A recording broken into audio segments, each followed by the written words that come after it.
Hi, this is Matthew Robert Payne. This is a book called He's Redeeming Love. This is chapter 27, and this chapter is called Custody Battle. It wasn't too long after my divorce that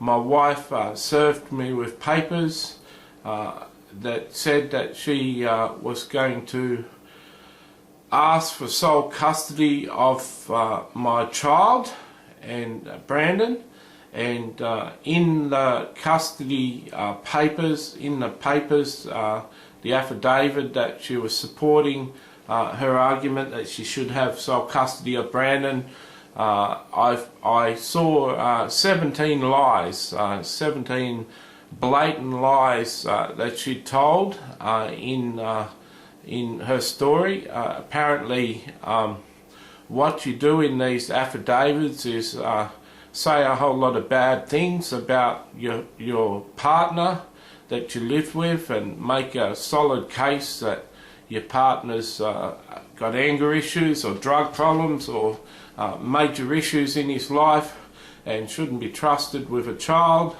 and you go to an extreme point of convincing a judge that your former partner is not to be trusted and hasn't got the character to bring up a child in full-time capacity.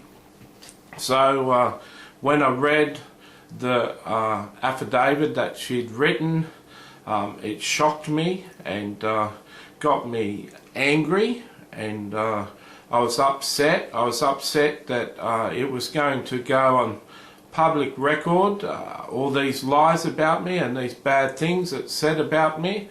Some of the bad things that were said about me were true, but they were said out of context. They weren't the full story.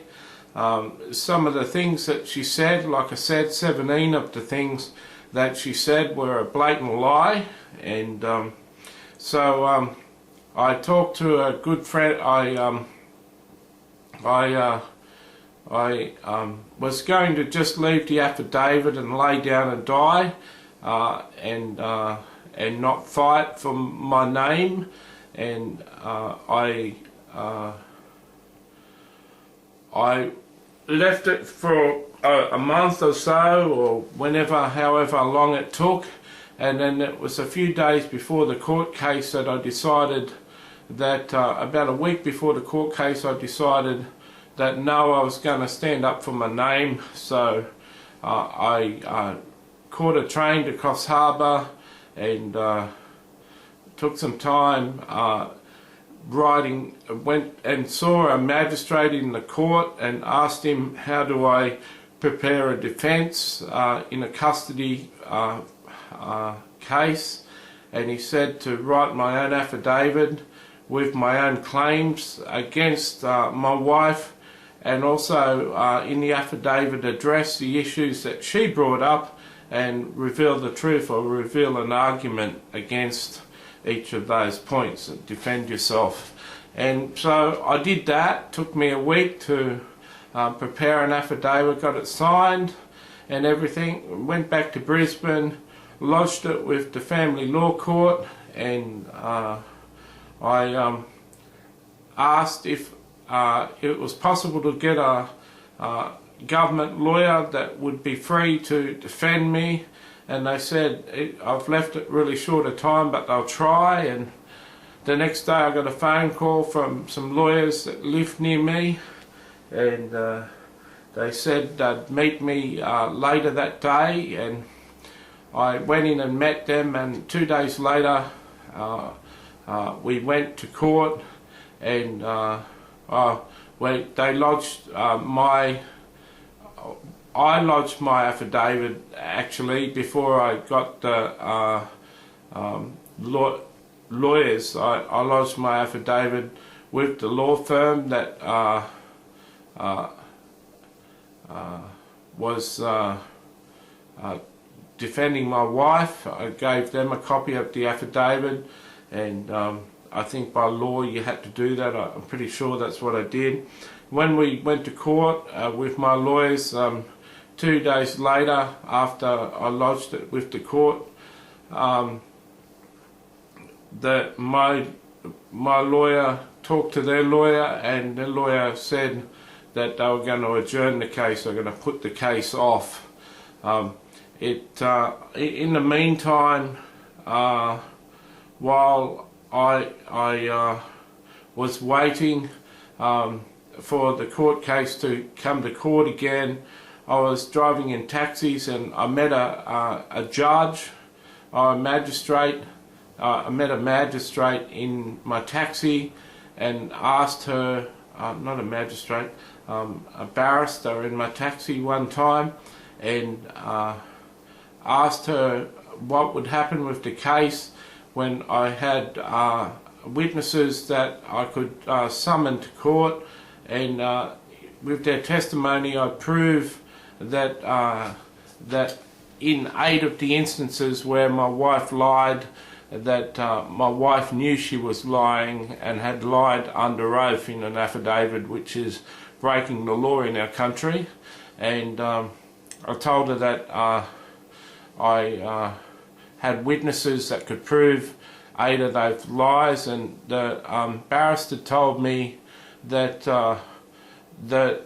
when that happened in the court case, when it come across the first witness that proved that my wife had lied, then the court case would be stopped, and they'd re-adjourn a court case in the criminal court, and my wife would be charged with perjury and possibly go to jail, because it was a serious offence to lie under oath, and the court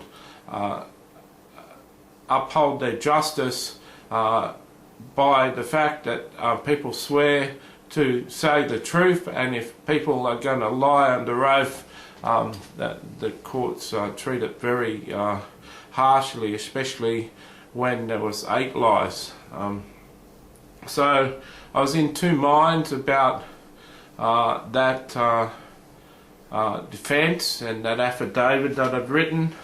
I was at a university, and this is a good part of the story, and I picked up this passenger in my taxi and asked him how he was, and he said great, and asked him what was he doing at the university, and he said he had to meet a person, and now he's on the way to the airport. And he said, but we're not going to talk about me this time in the taxi. I can see that you're very friendly and talk to people.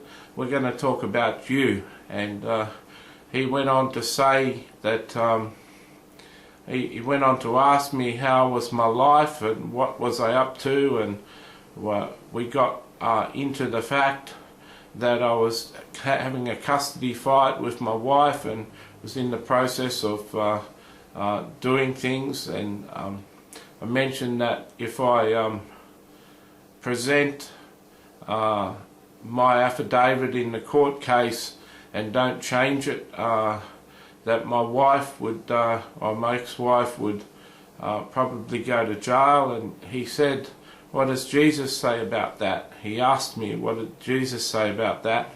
And I said, what does he say? And he said, don't take your brother to court, and before the pagans, before the non-believers, it's not a good witness. And I said, so what are you saying? He's saying Jesus says for you not to fight, just to let your wife have her way.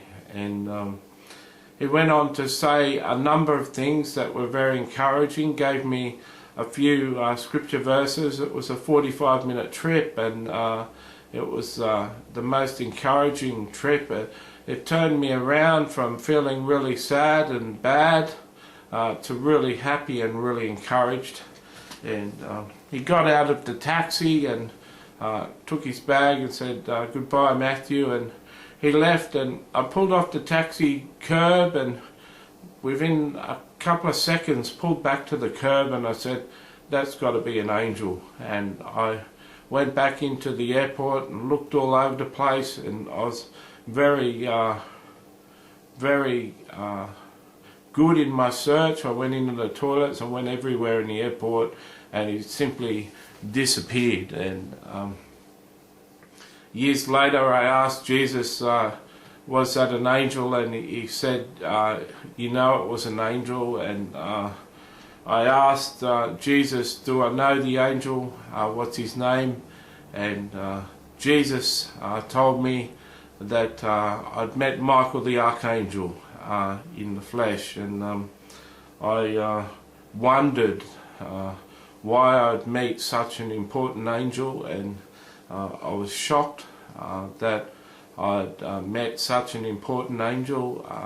I was happy that I'd met an angel, and even on the day that I couldn't find him, I knew that it was an angel, but I was totally blown away that it was Michael the Archangel. Anyway, I didn't seem to fully listen to Michael that day like we do. Like, even if God speaks clearly to us, we don't often listen or do what we're supposed to do. I continued in my battle to gain shared custody of my son. We changed the affidavit, so it took out the defence to say that Sharon was lying, so it removed the chances of her going to prison, and we rewrote the affidavit just with saying nice things about myself and refuting some of the things she said. And we went through mediation with a certain body of the government saying that we will come to an arrangement that both parties are happy with. First of all, the lawyer had me sign an interim agreement, an agreement that we'll have for custody in between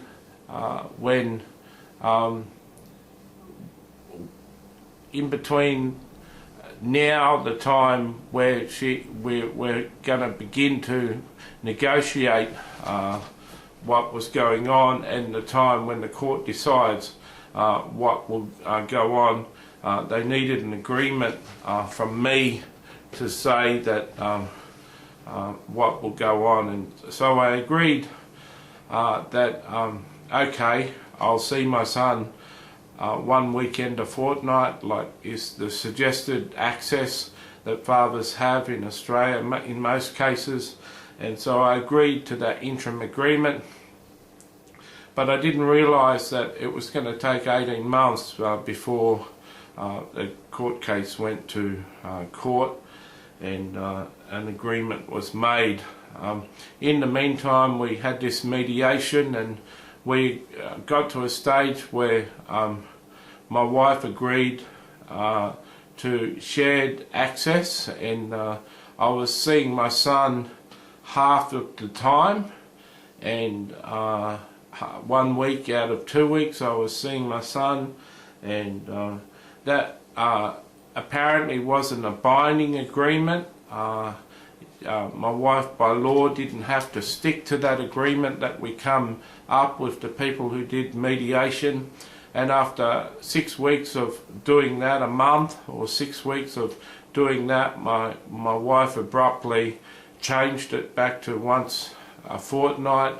So my son saw me every second week for 6 weeks, and then it was another 2 weeks before I saw him just for 2 days. And it really shocked my son. It really put him through some personal trauma. He didn't seem to understand at, I think he was 4, he didn't seem to understand why he wasn't seeing Daddy as often, and he felt kind of guilty that he wasn't seeing me as often, and he just couldn't understand, and I couldn't understand. The custody battle took its toll on me. I was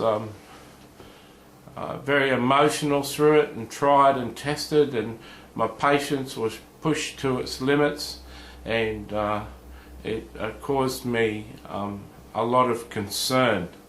I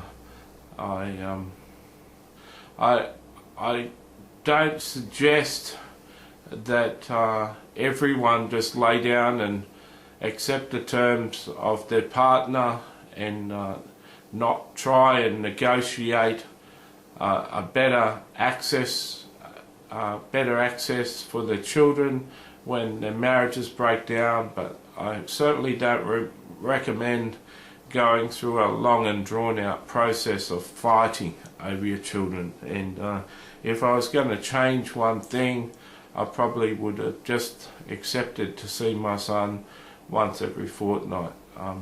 If I had my time again, I don't think I would have gone through all the hassles that that caused me.